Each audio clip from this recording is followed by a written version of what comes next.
Welcome to The Jewish Lens, a podcast to discuss anything and everything from a Jewish perspective. Now, please help me welcome the man who controls the media, your host, Jonathan Rosen. Hello, and welcome to another edition of The Jewish Lens. I'm Jonathan Rosen, and today I am thrilled to welcome a married writing team responsible for writing such hits as Blue Sky, Switched at Birth, and Peggy Sue Got Married. Please help me welcome Arlene Sarner and Jerry Leichtling. Arlene and Jerry, thanks so much for joining me today. Nice to be here, Jonathan. Well, we have a lot to cover, but I want to start by going back with each of you. I usually like to ask guests about their youth, where they grew up, and what their family life was like, in particular with regard to Judaism. So, Arlene, let's start with you. Okay, I was born in Winnipeg, and for a while I lived with my father's grandparents who only spoke Yiddish. I went to a Yiddish preschool, and so I can understand a lot. Speaking it is really a whole other thing. Although the other night I went to see the Yiddish version of Fiddler on the Roof. So how was it? It wasn't a full production. It was a concert version here in LA. So it was wonderful, but it wasn't the overwhelming experience that I have. So I came home and watched the movie because I love it so much. So then, we eventually ended up in Toronto where most of my mother's family was. So I was confirmed there and didn't have a bat mitzvah till I was 40 and didn't really embrace Judaism in a big way until I had my third child when there were no grandparents around. I realized if she's going to get anything Jewish, I better learn how to do it. So I started getting a little deeper into learning about the holidays and really creating them and doing Shabbat and baking a challah, and joined a synagogue with a wonderful rabbi for many, many years. And so that's been, and I've been on the board since the beginning of Jewish Women's Theater, now called The Braid. So, Barbara mentioned that to me. Great. Right. So I stay pretty involved in it. I like being in it, though it's a difficult time to be a Jew and answer some of those questions. So, but I think I'm a well-assimilated, progressive, Reform Jew. So, and Jerry, what about you? I grew up in New York, in Queens, in an area that we didn't know there were people other than Jews. I love talking to fellow New Yorkers, but yes. Everybody was Jewish. I think in my high school or in my junior high, there were very, very few non-Jewish students. Mm-hmm. But it was so omnipresent, it was just taken for granted. Sure. And I took bar mitzvah lessons. I was bar mitzvah. But other than that, we would have Pesach, we would have Passover dinner, and that was about it. It was really a minimal Judaism for me. Yeah, I grew up in Brooklyn, but I had the same experience as you. Everywhere I looked, there were Jews around where I was, growing up, on school as well and everything. So I just want to ask, since you got so involved later, what were some of your favorite movies as kids? Oh, that's an interesting question. I think Dumbo. Dumbo was? Okay. I love Dumbo. I remember the first movie I saw, which terrified me, was Fantasia. Oh, yeah, I can see that. I think that was one of the first movies I ever saw and remembered because I thought it was very scary. And I remember when I got a little bit older, I loved musicals. Loved My Fair Lady, loved musicals, and I had a friend and I were obsessed with Marlon Brando. So we would go and see Mutiny on the Bounty, I think, every Saturday for a few years. And I'm trying to remember. I think I liked some Elvis movies, although I wasn't an enormous Elvis fan. I'm trying to remember what other, we didn't go to movies a lot. They were, expensive even then, I think. We didn't really have a lot of money for that. Mm-hmm. So, I don't know.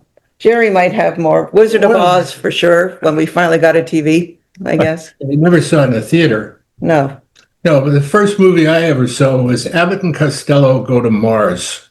Oh, good. And yeah, those movies. I sort of peaked then, How could it be any better? There was no Judaism in the movies, as far as I could tell. I liked Kirk Douglas. in various movies. I liked him in 20,000 Leagues Under the Sea. Good movie. And Jewish. And Jewish, yeah. So that was about it. But my life was mostly playing stickball, and basketball, and sports with my pals, and not going to the movies. I did a lot of movies, but I had the same type of childhood, playing in the streets a lot in Brooklyn. Yes. So were both of you into writing as kids? I don't think I think when I was a young girl, I wanted to be a writer, and I read a lot. I spent a lot of time in the library, but I think when I grew up, I wanted to write books like Black Beauty and My Friend Flicka, because I was reading all these books about little girls who loved horses. And luckily, you had a horse in your apartment. Yeah, for sure. So I never imagined, you could do it, that you had to be somehow gifted with something. It's like being a singer. It would just be so far removed from any kind of reality that I couldn't imagine it. And then I remember in the 7th grade that I wrote a story, and there was a line in it that I liked. And I'm thinking, oh my God, I created this line that I really liked. And people responded to it. And so I think after that, I thought, well, this is really fun to get that kind of reaction from something you created. But I still didn't imagine. Do you remember what the first thing you wrote was that got the reaction? Yes, I remember my sister and my mother and I had lived in Los Angeles for 5 years. And we moved to Toronto, where my mother's very large extended family lived. And they were all at the airport to welcome us. And it was very moving to me because I didn't really know these people. And they were so friendly and warm and affectionate. And my grandmother was there, and all my cousins and aunts and uncles. It was a whole mishpacha. And I remember writing about it when I was in 7th grade, which would have been the first year I was in school in Toronto. And I remember writing something about being enveloped in a bundle of arms or something, something like that. And I thought, and everybody thought, that was so interesting. And the teacher commented on it. So you get a reaction like that. And then I remember watching a TV show called Family, and thought it was really good. And then sort of tweaked to, people are writing this. And then I remember the movie, it was a movie about the cyclist and Breaking Away. I remember that movie. The movie Breaking Away and just loving the screenplay. And so there were like a few little moments. And then I had I did some journalism. I had a public relations company. So I was always writing things. And then Jerry kind of got me into writing together with him. But he had developed story of his writing for media. I was a journalist, and I wrote for everything possible, and I was good at it, and I enjoyed it tremendously. One of the things I enjoyed about being a journalist was the access that you had to anybody and everybody. Everybody wanted to be interviewed, so you could, be just a city college schlepper like I was, but you could interview Henry Kissinger if you wanted to. I never wanted to. I wanted to stay away from that man. I actually refused to shake his hand at one point. But I liked that. I liked meeting people, and I liked world affairs, and I liked knowing about the world from a different perspective than the little 3-room apartment that I was raised in. So how did the two of you wind up meeting each other? It was we had a mutual friend, and Jerry used to come to Toronto quite a bit. He had good friends there. So I met him through there, and met him once, I think initially in New York. We met in New York, and then he started coming to Toronto. That would be May 9th, 1977. So he remembers. Give or take, right? And at that point, I was working and dating somebody who was a friend of Jerry, so he would just come and visit a lot. And then when I broke up with that guy, Jerry started to visit, and then we started to date. Although the way he tells it, he was very respectful of the fact that my previous employee and boyfriend I was a kept friend of distance. his. So yeah, so he kept his distance. I really didn't want to infringe on that. I'm a very honorable person. And I was irresistible, so I was just too adorable to let anything get in the way of it. Arlene was obsessed with wanting to marry a Jewish writer from New York. That's true.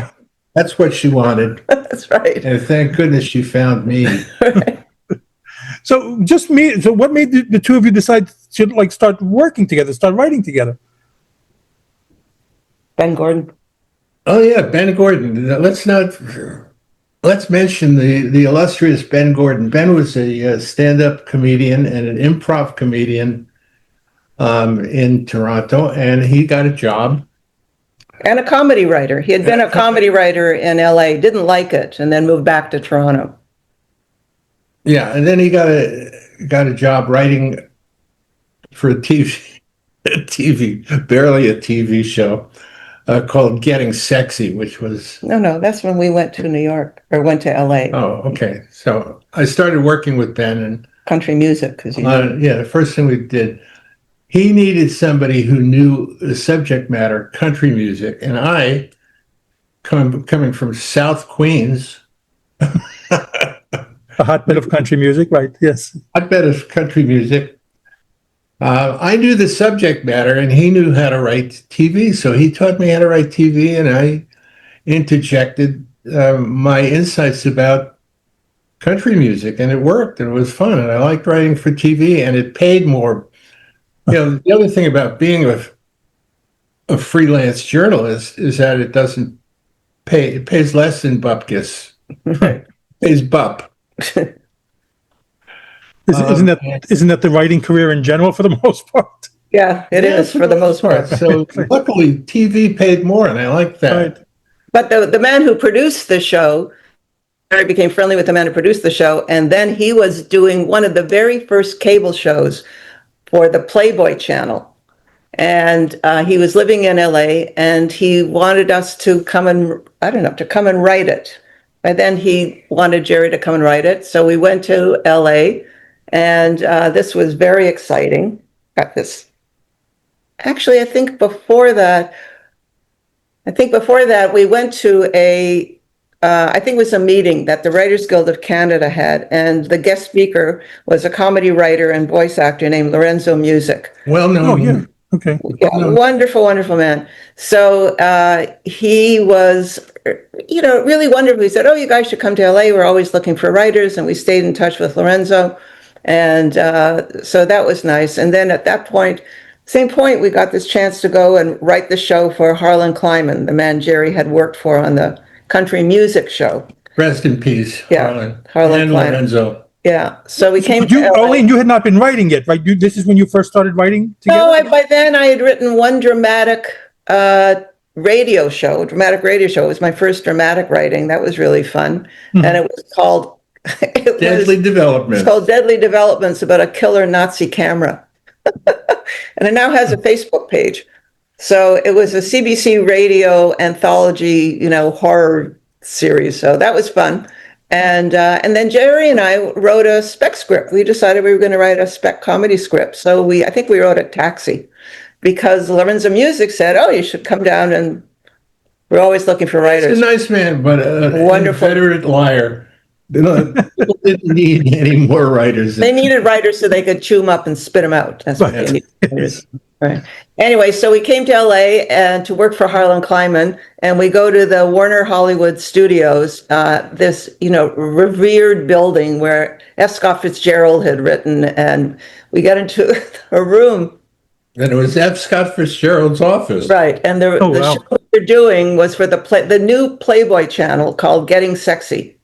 And so we were handed like a bunch of, magazines, like Screw Magazine, and Playboy was the mildest of them. And anyway, burst into tears in the parking lot saying, "This is why we came to Hollywood." So we did it. Wow. So, Funny thing was, yeah. I don't know, did they film? They filmed some of them, right? Yeah, but it was so mild and so pointless and so stupid. Stupid. The whole experience was idiotic. Yeah. So There's one we had I remember a locations manager wrote a skit that took place on a tennis court for getting sexy. And I think every time you scored a point, you probably had to take off a piece of clothing or His something. name was Jonathan. Something stupid like that. Anyway, he said, "Oh, we can't shoot the scene because we can't find a tennis court." I'm thinking, in Los Angeles, the guy couldn't find it. We in no Alaska. So that was the level of production values for that show. Anyway, then we started working with Lorenzo Music, and we came up with an idea for a TV show, and we went to pitch the TV show. And it was about a small town newspaper, and it was really fun.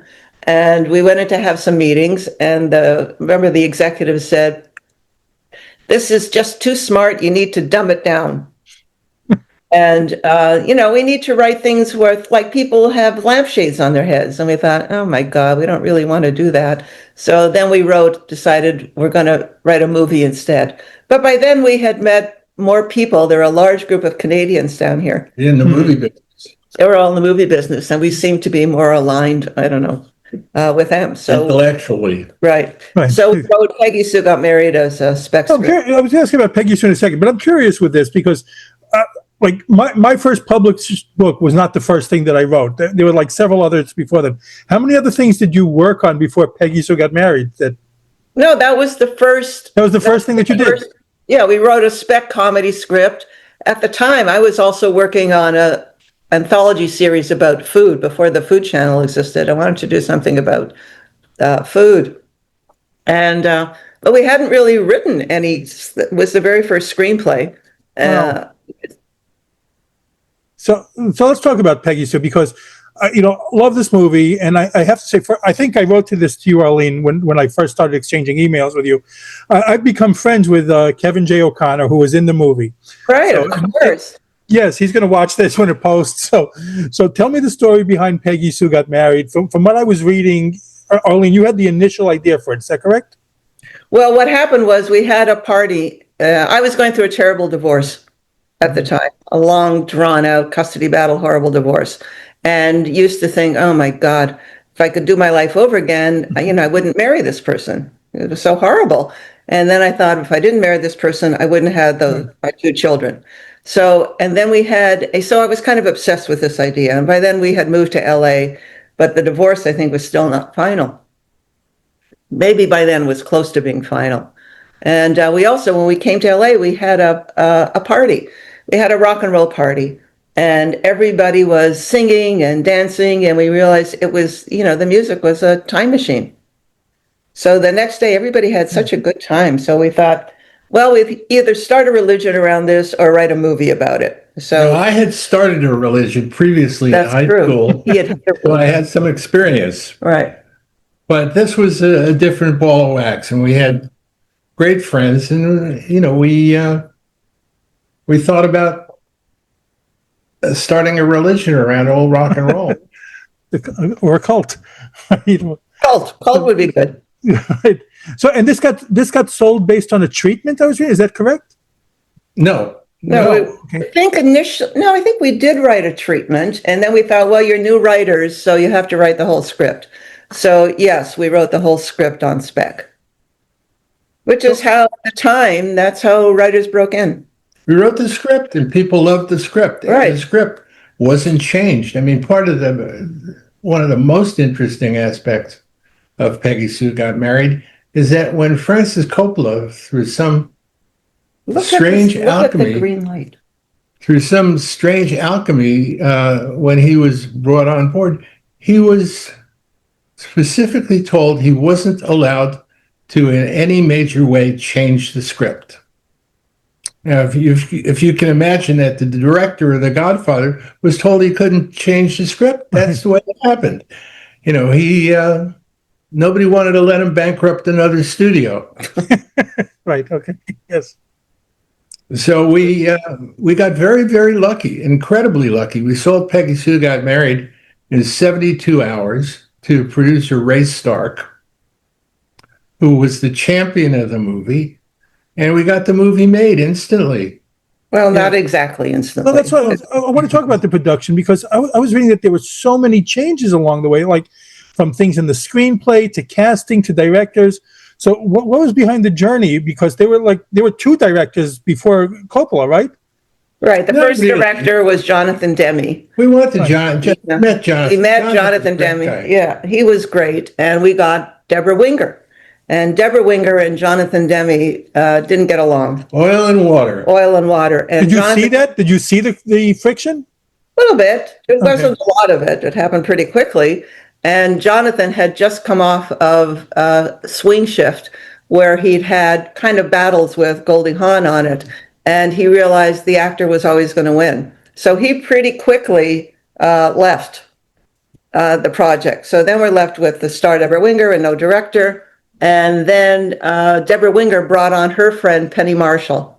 Right, that's what I read. Right, okay, yeah. Right. So Penny Marshall hadn't yet directed a film. This was going to be her first film. And we had meetings with her, and the changes that she wanted to make, we found were really not they were worrisome to us. They were repulsive. So and we had recorded all the meetings, not to, just because we were new and we wanted to make sure we got all the information. And anyway, we told the producers about it. They didn't like Penny's changes. And so she They was... listened to the recorded meetings, and right. the meetings were chaos. Right. So she had no idea what she was doing. Right. So anyway, she left, and Deborah Winger felt badly because it was her friend. And what she had said at the time was she brought on Penny Marshall because Deborah felt she could direct herself, and then Penny Marshall would do everything else. So that was difficult for Deborah because it was her friend.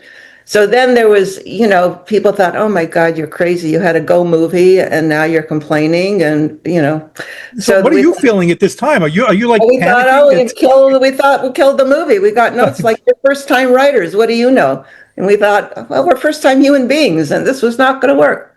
Anyway, then finally, Ray Stark got Frances, but then we lost Deborah because she had a bad fall off a truck while she was making Urban Cowboy, and she had a very bad back. So she was just incapacitated. So at the time, the studio said, "Okay, we'll go ahead with Frances, but we will only make the movie if Kathleen Turner is in it." And Kathleen Turner had to finish, what was she finishing? Jewel of the Nile. I think she had to finish Jewel of the Nile first, but we thought, fantastic, certainly worth waiting for. So that's how we ended up with Kathleen Turner and Francis Coppola.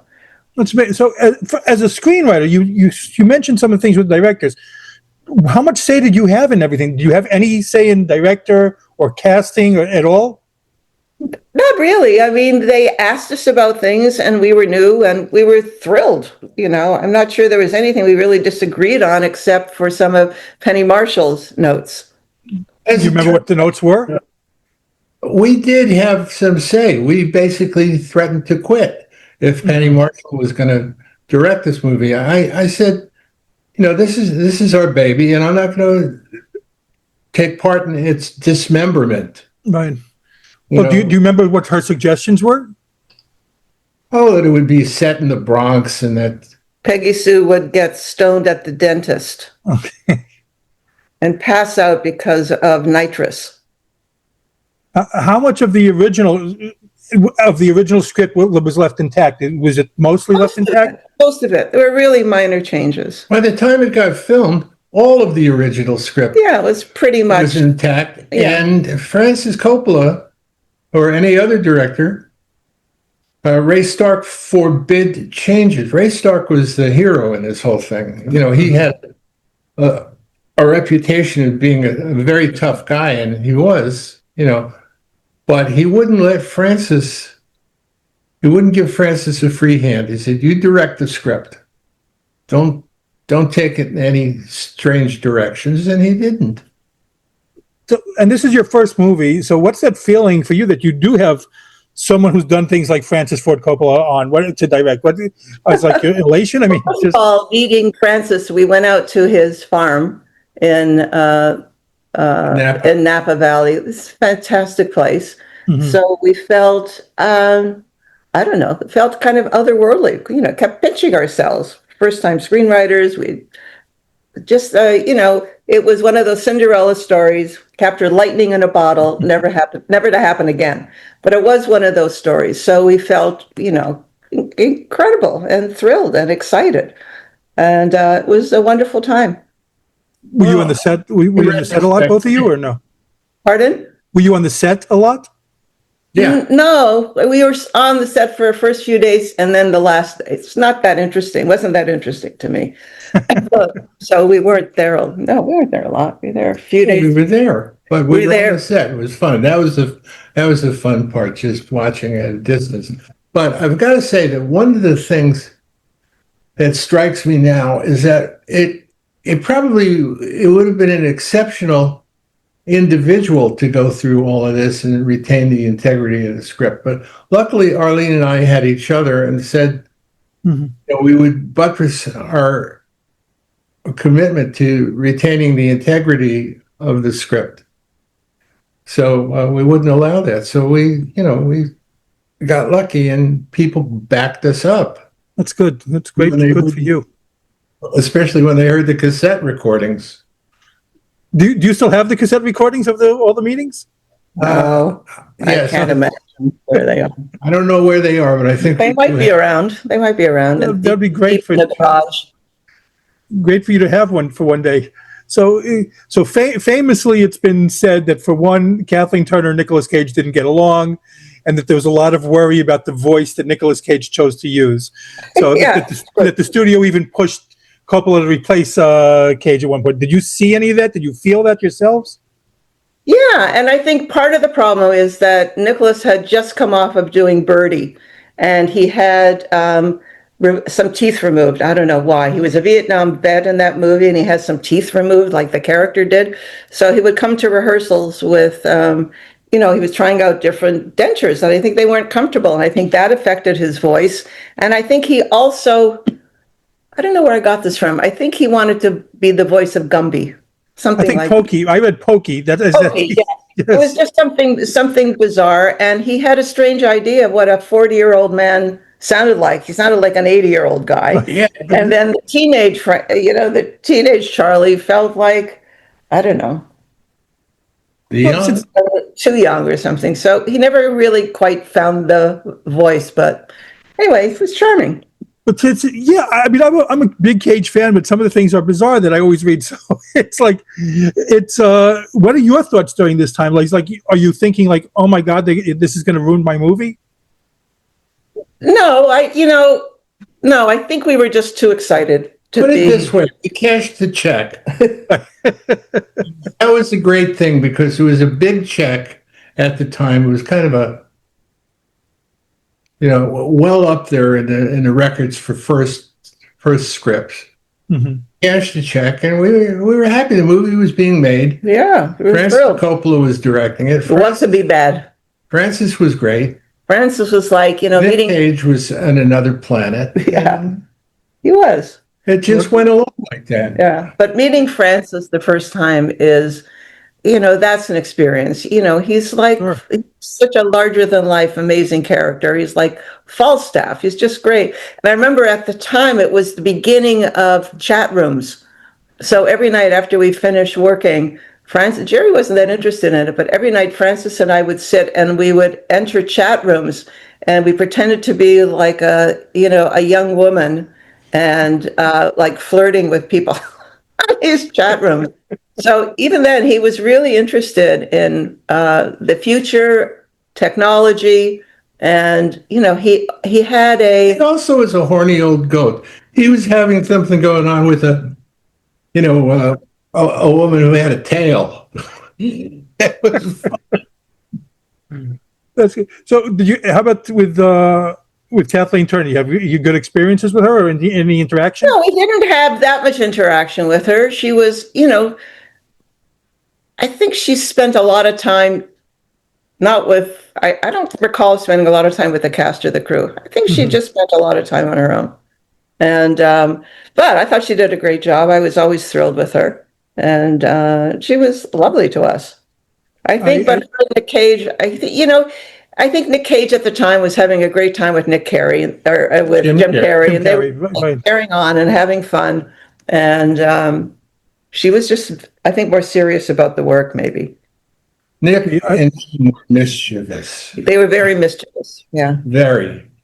I spoke to Kevin J. O'Connor. He thought it was a fun set over there. Yeah. I remember. Well, it's hard not to have a fun set with Jim Carrey on the set. And such an early part in his career too. So yeah, it was one of his first movies. If not his first movie, then maybe his second movie. Yeah, he was just wonderful. He did impressions of everybody. I remember one he did a young Jack Nicholson and an old Jack Nicholson.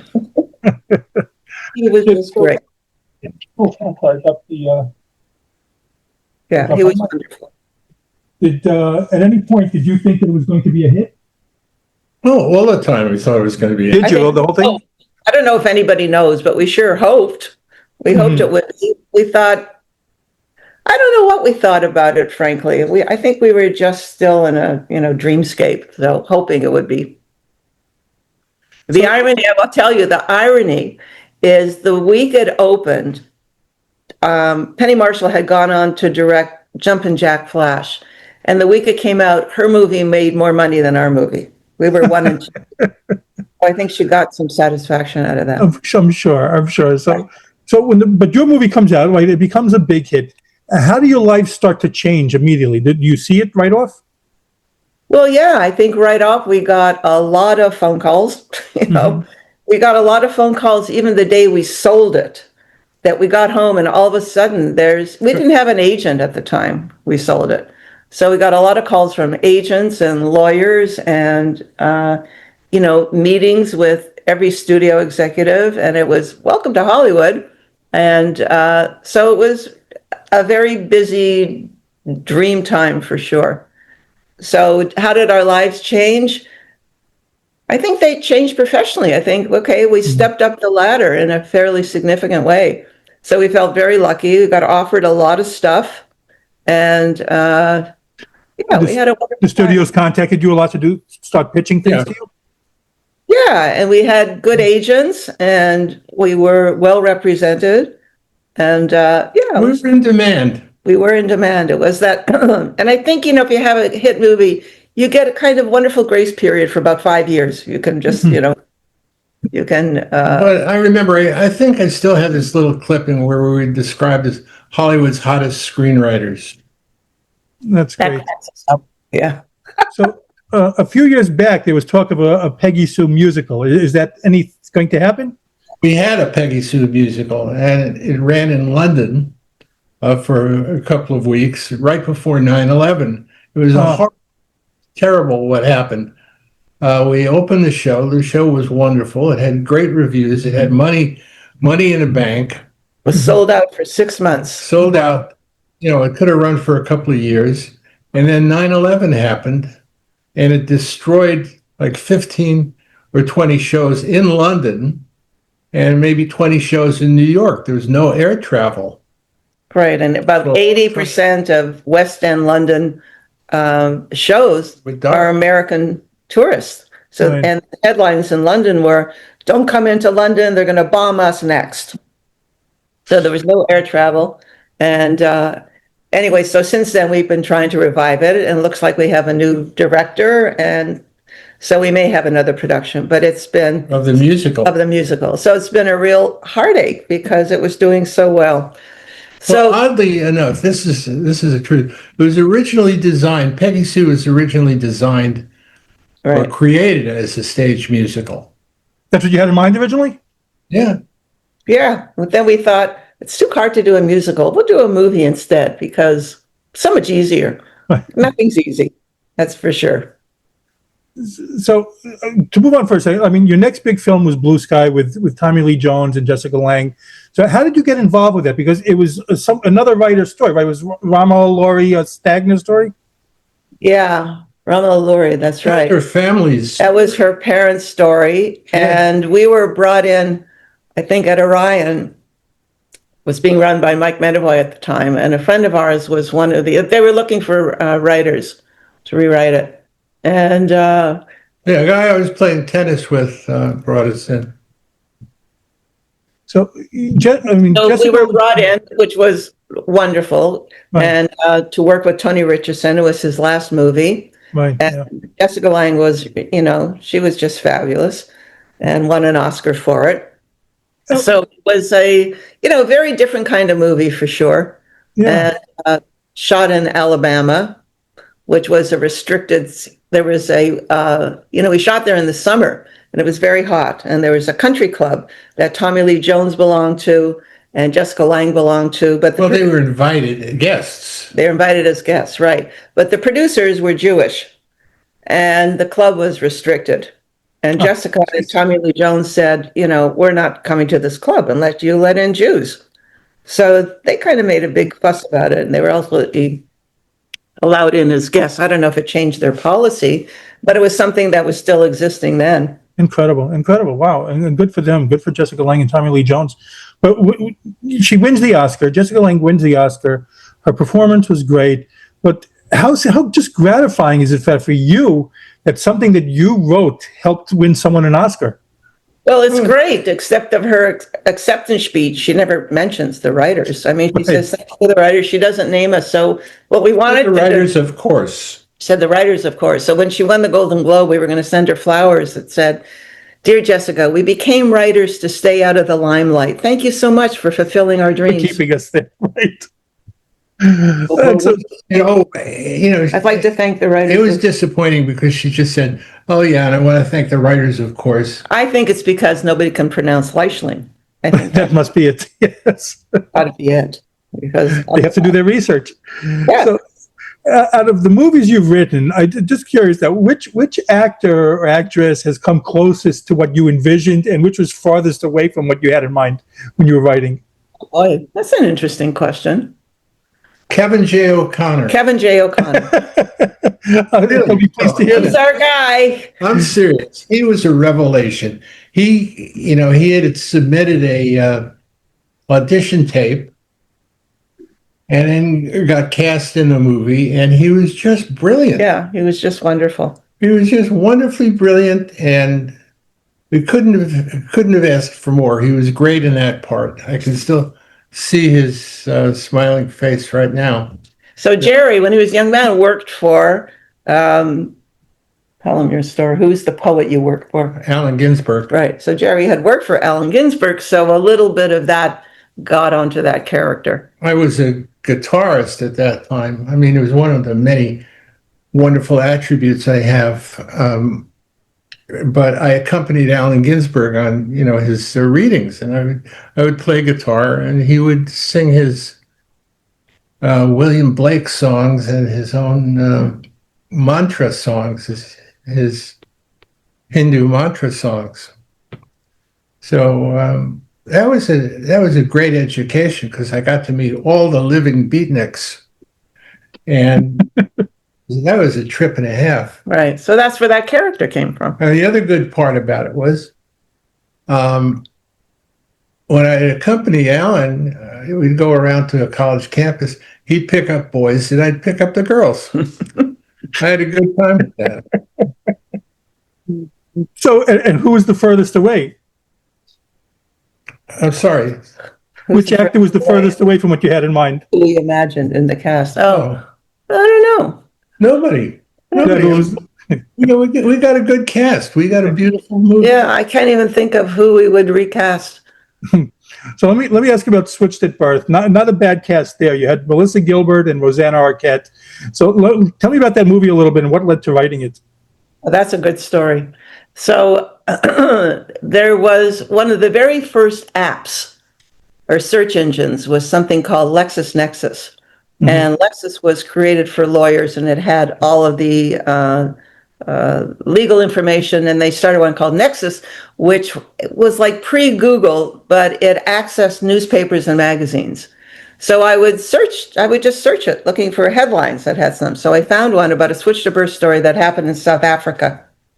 And in South Africa, it was two white women gave birth in a hospital. They were the only white women in the hospital that day. Oh. And everybody else was, predominantly black area. They were all black. So there were two boys born. They went home with the mothers.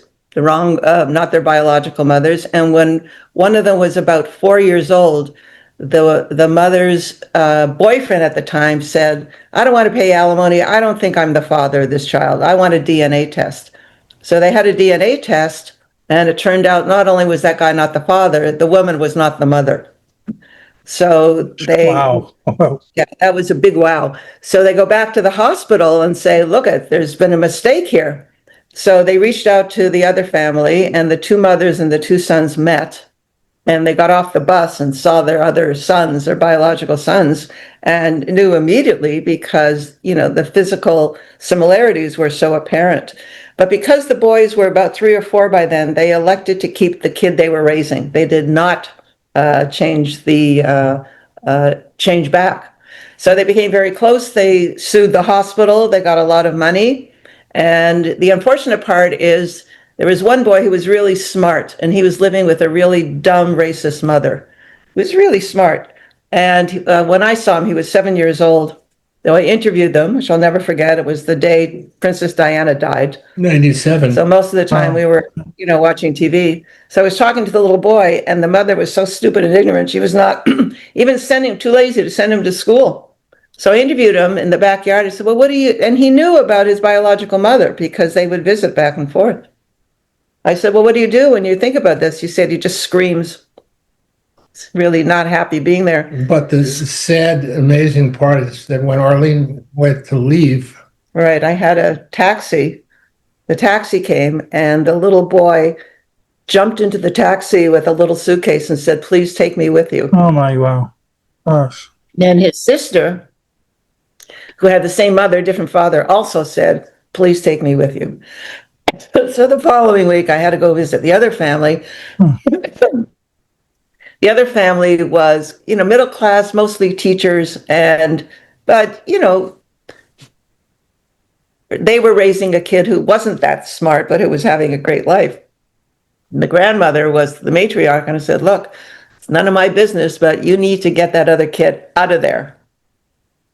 And she said they understood, they knew what was going on, and they were waiting for him to get to a certain age where he could decide he wanted to be with them. So that was how it started. I wrote it as an American story. But the differences they made were one of the Melissa character was a kind of hippie, and the other character was very straight, and that's the way we changed it for the American audience. That's absolutely heartbreaking. Amazing. Unreal. So, Yeah, it really was unreal. So I want to ask now, with Peggy Sue Got Married was a movie about nostalgia and traveling back to the past. And now we're 40 years past that and looking at the past again with that movie. So what goes through your minds when you think back to that time? It seems like such a long time ago because prehistory. The prehistory. Because I'm writing a little musical now about the baby boom generation. It looks at every decade. So I'm kind of just going through it again. And, the funny thing was, I look at the 20th century and the 21st century, and the funny part was I've been writing this show, and these characters go through every decade. And then at the end of the 90s, they have to go to the 21st century. And I can't get the characters to want to go to the 21st century. They don't want to go. They preferred the 20th century. They thought 21st century, so far, pretty horrible century. So I think we just missed the 20th century, even though that was difficult and challenging. But I think for our generation, baby boom generation, that was it. And this one, we're not getting out of this one alive.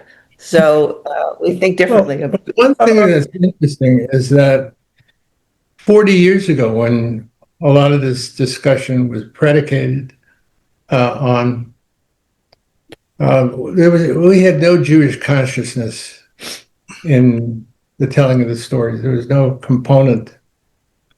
Jewish component that needed to be satisfied. So here we are now, and it says right behind your head, Jewish. One, yeah. Well, you touched upon it a little bit, so I'm just curious. I wasn't going to ask this, but do you see it where you live at all? Do you see the things? Yeah. Like, You don't see do you see anti-Semitism in the streets at all? Yeah, I was actually with or heard about this. There was a woman who was picking up her kids at a park in a predominantly Jewish neighborhood, and her car was surrounded by protesters when her little kids are right there. We're hearing about them all the time because there's some areas in LA that are readily identifiable as Jewish areas, Right. and they get not so much lately, but in the past year, since October 7th, for sure, there's been a lot and continues to be a lot. Well, that's what I see. I see the scenes, and it's just, I'm from New York, Jerry, you're from New York, and I see the same things in New York happening, and it's just horrifying. It's such the place is so, New York, especially me, it was so Jewish, and I just see all the anti-Semitism there, and it's just infuriating right now. Where in New York do you live? Brooklyn. I'm from Brooklyn originally. I was born in Brooklyn, and so was me.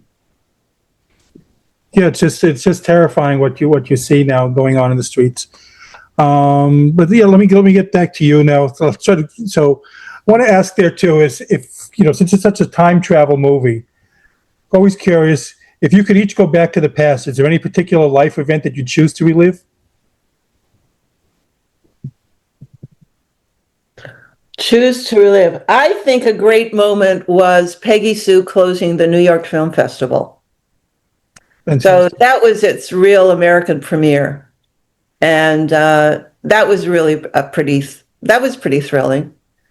If I had to go back, I think I'd get a different dress. I didn't like my dress. So that would be the one thing in time that you would change, the dress? I think I'd change the dress. Didn't like it. And Jerry? I enjoyed the whole trip. I have no regrets about that.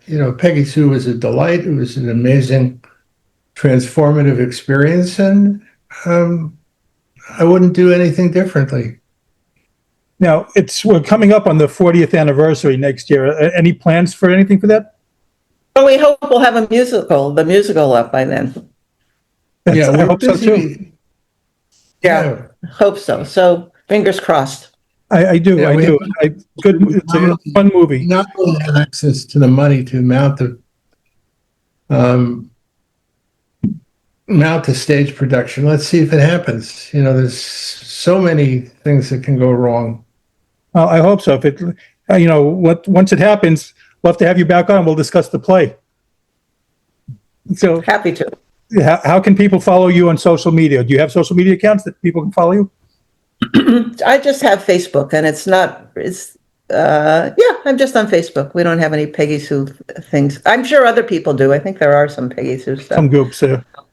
Yeah, Jerry, not so much, but I'm on Facebook. That's it. No, I'm very private. I really don't like. He's not a fan of social media. I'm not a fan. Well, I want to thank you both for coming on. It's been such a pleasure. It's really, I enjoyed talking to you both, and like I said, love the films, and again, just thank you. Oh, you're very welcome, Jonathan. I appreciate it. Yeah.